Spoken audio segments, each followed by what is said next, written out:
Assalamualaikum warahmatullahi wabarakatuh. Sebelumnya, izinkan perkenalkan diri terlebih dahulu. Saya Dias Azahra Pragmatika dengan NIM 200101010 kelas A1 Bimbingan dan Konseling. Di sini saya akan mempresentasikan mengenai materi mengontrol emosi yang ada di bimbingan dan konseling. Baik, langsung saja ke pembahasan di sini. Ada emosi. Pernah gak sih kalian melihat teman ketika marah wajahnya tuh memerah?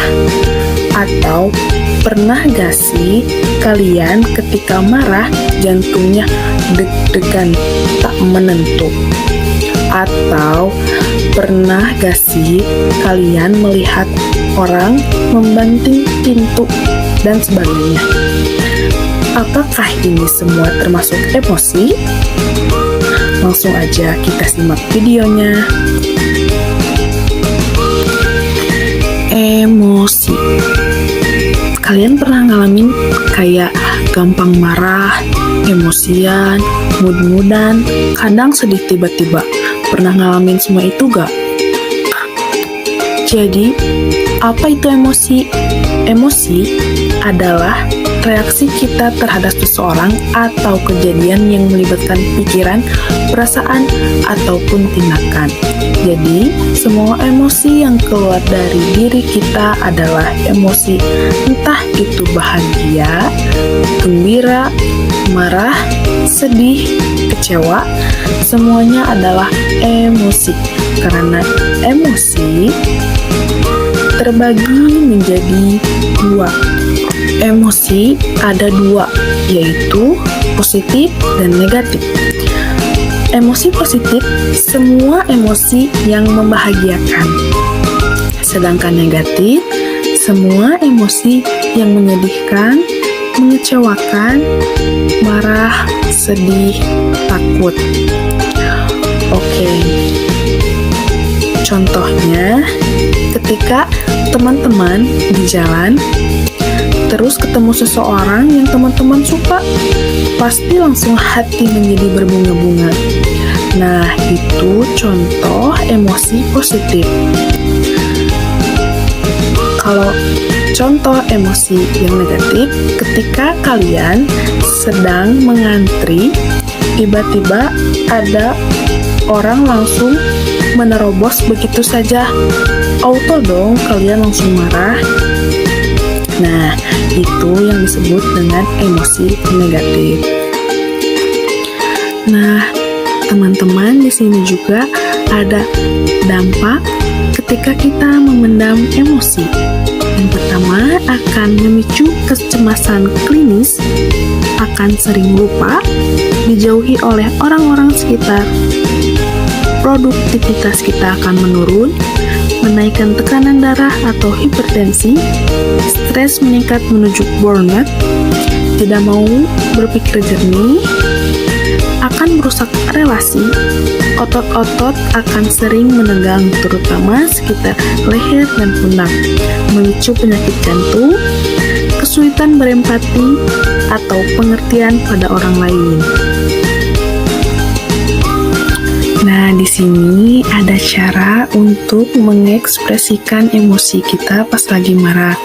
Kalian bisa juga untuk berolahraga, nyanyi lagu yang pas, joget bebas, menulis, atau bilang ke siapa aja, atau gambar tulis.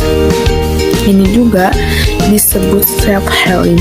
Jadi, cara kita sendiri untuk mengekspresikan emosi kita sendiri, mengalihkan rasa emosi kita. Terus, bagaimana kalau kita sedang sedih? Caranya masih sama aja kayak mengekspresikan emosi pas lagi marah.